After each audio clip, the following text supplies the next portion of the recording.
What is going on YouTube? Today I got another pizza place.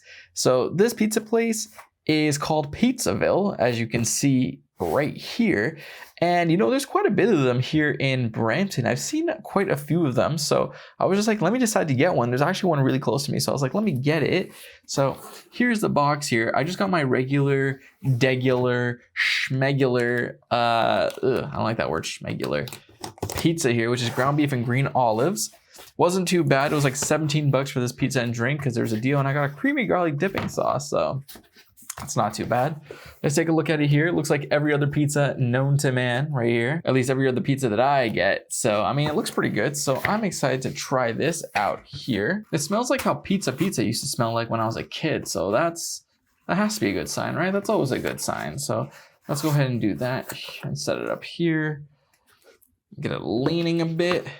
So you guys see, well, let me twist it actually because there's a little lip there. Yeah, that looks pretty good if you ask me. I don't know. Before we get started, guys, remember to just watch the ending of my full review of this pizza. I'm also gonna be reviewing a movie today, so watch the end to check that out. But as always, guys, let's go with the first bite here. Off the bat, this looks like it's gonna be good. Like a lot of ground beef here, a lot of cheese here, all that.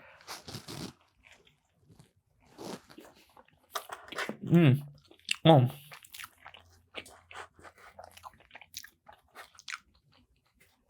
That's pretty good.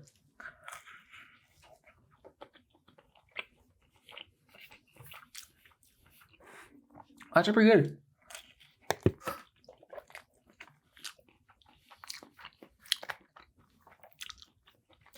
In terms of these like pizza franchises that aren't Pizza Hut, this is really good.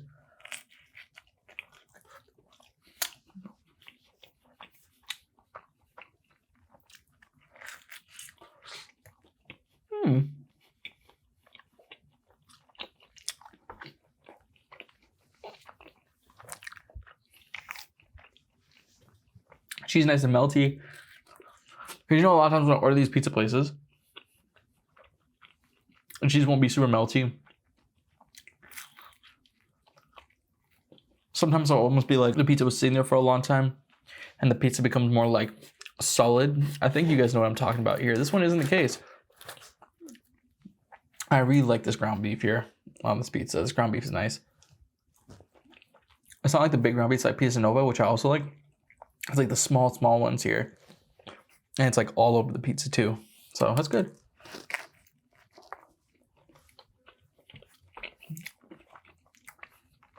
The back. It's pretty nice too.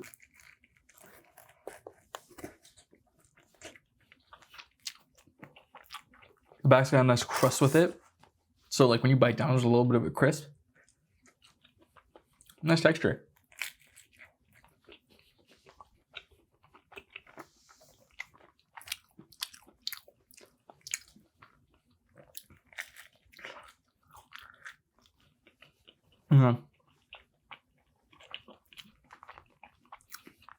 This is one of the better pizza franchises around.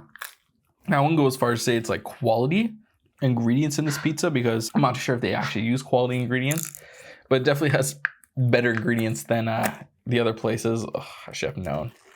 Just blasted everywhere. It didn't go in on my phone though. That's pretty cool. Creamy garlic. Let's try the creamy garlic though. I know it's not gonna be as good as pizza, but you know, it's always good to try anyways. Creamy garlic.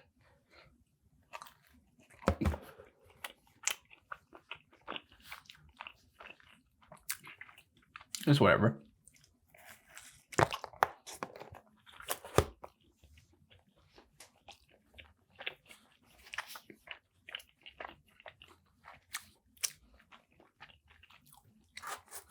Anyways, how was your guys' day?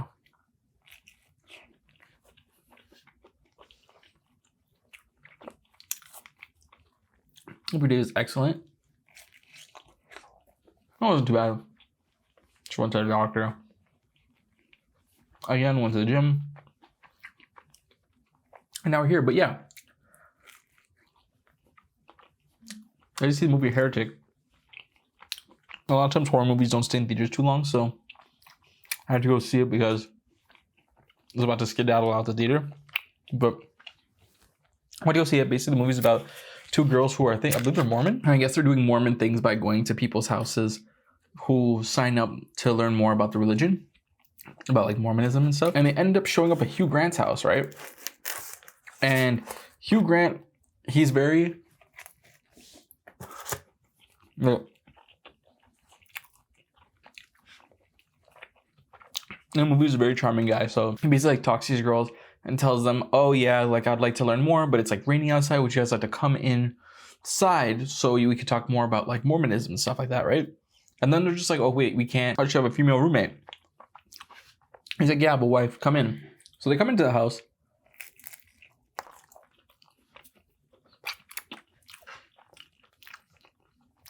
And he starts talking about Mormonism. Now, Hugh Grant in the movie is someone who has dedicated their life to learning about religion and finding like the one true religion. So he's like questioning them and bringing up things about them and their religion. And for the most part, it has them stumped. Until at one point, they're just like, okay, where's your wife? Like, where is she? Like, we need her to be here, right? After the conversation gets kind of weird, he asks like very personal questions. A question about one of the girls' dad because he passed away from... was it Lou Gehrig's disease? He passed away from like a disease. And yeah, they're just like, okay, we should probably leave, right? Or at least like we need to speak to your wife. So he's like, okay, let me go get my wife. He goes to get the wife, and during this conversation, he talks about there being like blueberry pie, like she's making pie and if they can have some. So when he leaves, one of the girls is like sitting there. She's like, wait a second. She looks, there's a candle there. She turns away a scented candle. It's blueberry pie scented candles. Now she's like, something's going on because he's talking about there being pie and smelling pie, but there's a candle here instead that like smells like pie. So like, oh, he's trying to trick us. Something bad's going on.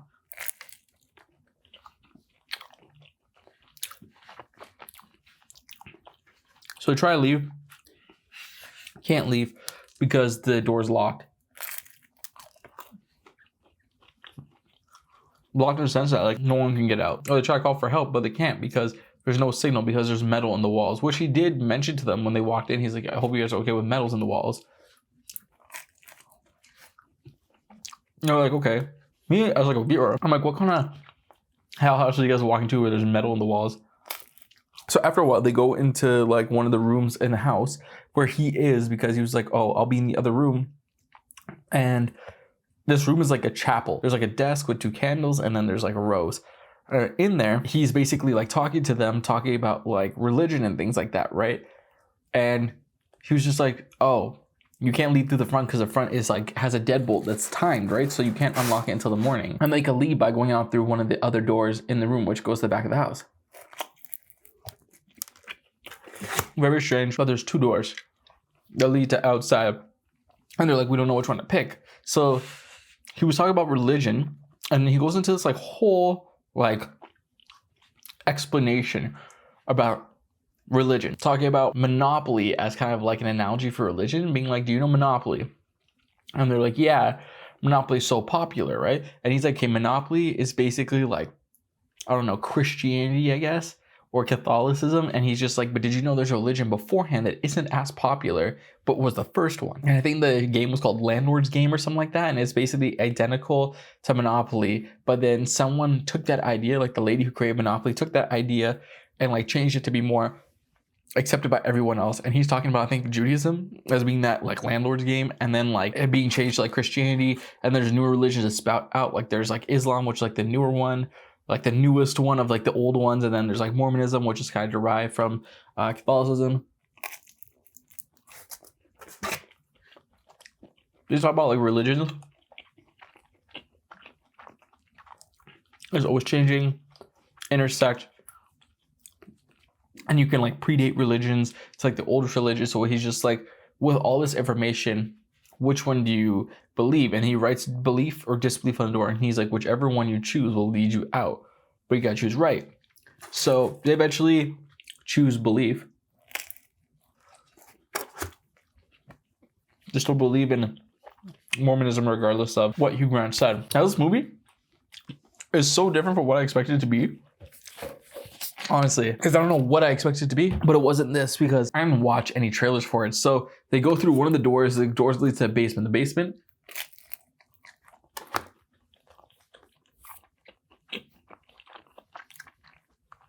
got nothing in it but like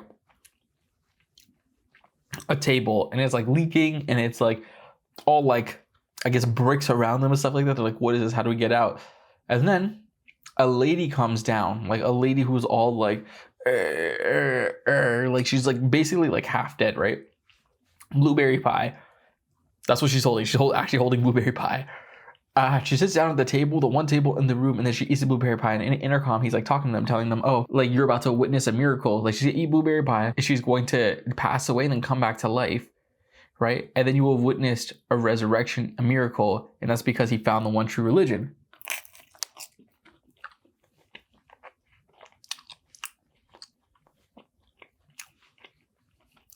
So she eats blueberry pie, dies. Girls are rightfully freaked out. They run upstairs. They can't go because the door's locked. And then that's when they find out that the two doors lead to the same place. So it doesn't matter what door they chose. And when they're trying to escape, like one of the people from their like Mormon church, I guess, tries to find them on their route. Hugh Grant leaves and they try to get like these matches from under the door because it's on a rug. So they pull the rug through the crack in the door. And then they try to like light their jacket on fire to smoke someone out, but they can't end up doing it. But after they're done pulling the rug and getting their match, they go back down to where the lady is to like set a fire to like smoke out like the thing because there's like a vent down there. The lady's head moved. The dead lady, her head moved, and one of the girls noticed, right? And she's like, oh, her head moved. That's weird. Why did her head move? And then when they're trying to like light the match, nothing's happening. And then they turn and the lady's gone. And then she does like a jump scare. So the dead lady's now alive, like in her face, like one of the other girls. So there's like P and B, right? I think P, that's what I'm gonna name them. P is the one who noticed the girl's head. And then B is the one who noticed the blueberry candle, right? The lady starts talking to P and tells her just like, oh, like saying like some not, like explaining her experience from being dead and saying it's not real. And Hugh Grant comes downstairs and he's like, okay, let's take her away. She goes away to like some next room. And then B starts to tell him how she doesn't believe that like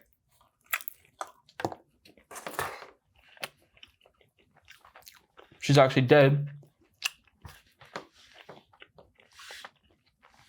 And that it's a miracle because B apparently also had a near-death experience from eating Taco Bell. How dare they disrespect Taco Bell like that? Basically, she's like, I had a near-death experience from eating Taco Bell. So, and it was like similar to this. She wasn't dead. He's just keeping her on the brink of death, having near-death experiences to like convince these like women that he like kidnaps periodically to like kill themselves. They experience that for themselves, right? And right before P was about to stab Hugh Grant because while they're in the room before they went to the basement, she picked up like a knife. Hugh Grant slits B's throat. And he's like, oh, don't worry. You're gonna see here that there's a miracle. And then there was no miracle.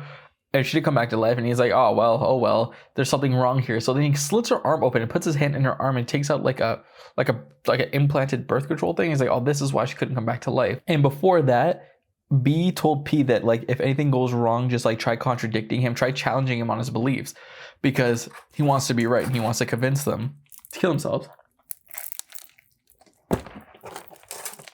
Now here's where it gets a bit weird. He's explained to her like what's gonna happen is you're gonna die and then you're gonna go to the afterlife and then come back or something like that, right? And then P gets into her like, I don't know, Detective Conan case closed like Sherlock Holmes bag and starts to like dissect everything that happened when they didn't show her to be like very perceptive beforehand, right? She was just like, oh, I think right now you're winging it. I think you like swapped the bodies. The lady actually died. You swapped the bodies. What else?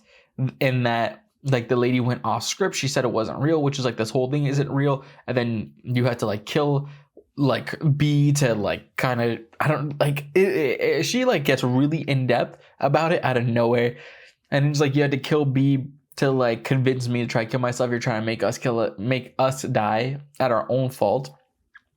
And I'm like, whoa, when did this girl get all like smart like this? And then she's just like, oh, there's probably like a trap door somewhere here, and then she finds a trap door. But before that, she was just like, oh, well, I noticed beforehand that when you went to go get your wife the first time, you actually like ran outside to move our bikes because they got there on bikes in the snow. And I noticed when you came back, your hair is wet. And I'm like, you didn't want to mention this to the B girl beforehand. So Like I said, she finds a trap door and he's like, if you go down there, you're gonna find the one true religion, right? Goes down, walks through all this. This movie kind of reminds me of Long Legs and Barbarian because they're like going into like tunnels and stuff like that. She's going to a tunnel, but in the tunnel there's a door and the door has a bike lock, and it's her bike lock. So she opens it and then she sees like a bunch of women in cages who look like the lady who died from the blueberry pie, like what he called the prophets. And she was like standing there and she's like, oh my God, what's happening? And then he comes down, he's like, I predicted this whole thing. And he's like, do you know what the one true religion is? And she's basically saying like control. Like the concept of control is a one true religion, right? Because like when people are down on their luck, when people need an answer, they will go to religion and religion will control them. So it's just like, if you can give a reason for people to listen to you, then you basically have a religion there. Like you're controlling them. That is the religion. And I'm like, that's a very interesting concept. I don't know like how much people would agree with that in essence, but like the sentiment is very much there and it makes sense. So I'm just like, wow, that's very like, I didn't expect this movie to get so like philosophical on me out of nowhere. If I was in this position, I would never have assumed it was control either. That's why I'm just like, I feel like these like women in the movie and like everyone's just like getting this. I feel like the average person, if they're in the situation, wouldn't guess like half the things this girl guessed. So I don't know, maybe she was smart and I just missed it because I'm dumb. So it's just like, I don't know. And then beforehand, I think this one's pretty important. They're talking about the butterfly dream, and the butterfly dream basically means that like, I guess reality is interconnected. I guess either he is like a person and he sees a butterfly, or he's dreaming and he is the butterfly. I don't know. It's basically like you're not unsure of what reality is because everything's so interconnected. Basically Google it before like when I mention it, because at the end like she manages to stab him in the neck with a knife. She still has it. And she escapes. So when she escapes out the window, she sees a butterfly, and I think that's kind of like a hint to the audience, kind of like an Inception type thing, being like, "Oh, is it reality? Did she actually escape? Is she dead? Is she having like a near-death experience?" Because he stabbed her in the stomach. Like after she stabbed him, she like escaped and went up back into like the basement, and then he followed her and stabbed her, and then the friend came back to life and killed him, and then she escaped. Sorry, I forgot to mention that part. And then she like sees a butterfly. So now it's like a thing of like, is it reality? Did she actually escape? And she's now seeing this butterfly, or is she having a near-death experience and only just like imagining it or like dreaming, right? So it's kind of like a thing to make the audience question. I probably butchered that explanation, but either way, that's basically what that was. But the movie was really good. I think the acting was on point. It was very dialogue heavy for a horror movie, which I really like. I guess I wouldn't call it a horror movie, it's more like a thriller. But I like when a thriller movie has like a lot of dialogue, and it's like interesting dialogue, and it's like paced really well. Not when it's like slow. I actually really like this movie. I thought it was really good. But that was the final bite there. But yeah, all in all, an excellent movie. One of the better like thriller movies I've seen in a while, because you know I really like like a good like psychological horror thriller like Hereditary and like all that stuff. Very, very good. But I'll give that pizza like a 7.5 out of 10. I thought it was really good too. And the movie probably give like an 8.5 out of 10. I really liked it. I thought it was pretty well made, honestly. With that being said, guys, remember to like, comment, subscribe, and comment down below if anything you want to try to talk about. And if those, I'll check out the videos in the side. And yeah, if you guys have had Pizzaville, let me know what you think about it. If you guys see the movie Heretic, let me know when you think about it. Did you love it? Did you hate it? Because I loved it. I thought it was a really good movie. I would definitely see that movie again because I just liked it. It was good. The only thing I didn't like about the movie is that they disrespected Taco Bell. That's basically it. With that being said, I'm gonna get out of here. Thank you guys for watching. Heretic, 8.5 out of 10. Pizzaville, 7.5 out of 10. First true review, and peace.